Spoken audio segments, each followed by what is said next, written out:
நிச்சயமாக மின்னணு புரட்சி தொடங்கிவிட்டது. மின்னணு வர்த்தகத்தை சுற்றியுள்ள தேவை, வாய்ப்பு மற்றும் போட்டியை பூர்த்தி செய்யும் வகையில் சர்வதேச வணிகத்தினுடைய முகம் மாறி வருகிறது. ஆயுள் காப்பீடு முதல் கண்ணணிகள், விமான டிக்கெட்டுகள் வரை இணையம் வழியான பரிவர்த்தனைகள் பாரம்பரிய விநியோக வழிகளை வேகமாக மாற்றி வருகின்றன.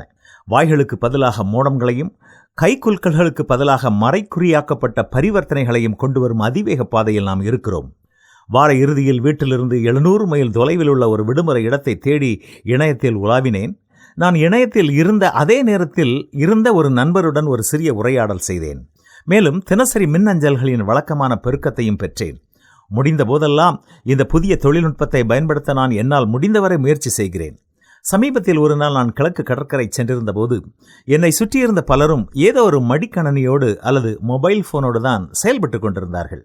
சற்று நேரம் அங்கே அமர்ந்திருந்த பின் எழுந்து என்னுடைய காரை நோக்கி நடந்தேன். அப்பொழுது என் கையில் இருந்த அந்த பெரிய புத்தகத்தின் உள்ளே நான் வைத்திருந்த சிறு சிறு அட்டைகள் கீழே விழுந்தன. அந்த அட்டைகள் எளிமையான வெள்ளை நிற கோடுகள் போட்ட தாள்கள்.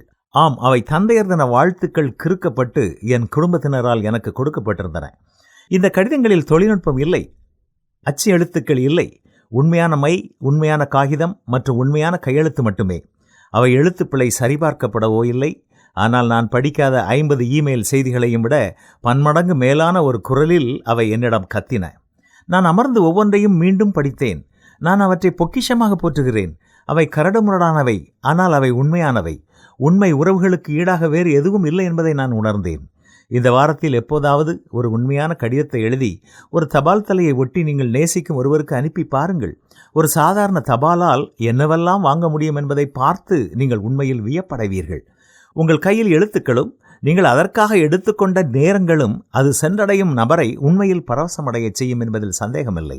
இதுபோலவே கடவுள் நமக்கு எழுதி கொடுத்திருக்கிற பரிசுத்த வேதத்தை வாசிக்கும் போதும் அவருடைய அன்பின் அலைகள் அவரை நோக்கி நம்மை இழுப்பதை உணராமல் இருக்க முடியாது. அன்பரே, இன்று நீங்கள் பரிசுத்த வேதம் வாசித்தீர்களா? இல்லை என்றால் உடனே வாசியுங்கள். ஆண்டவர் உங்களை ஆசீர்வதிப்பார்.